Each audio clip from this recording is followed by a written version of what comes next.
সাহাবীরা শোনো, আল্লাহ রাব্বুল আলামিন বলেছেন, ও আমার হাবিব, কোন বৃদ্ধ মানুষ, কোন বুড়া মানুষ চলতে পারে না।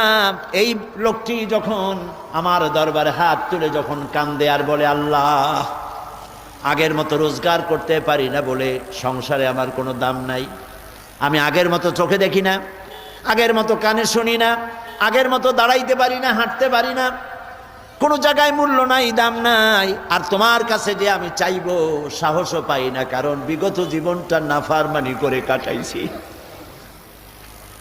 তুমি করেছো মেহেরবানি, আমি করেছি নাফরমানি, চাওয়ার মতো পথ হারিয়ে ফেলেছি মাবুদ, তুমি ছাড়া আমার কেউ নাই।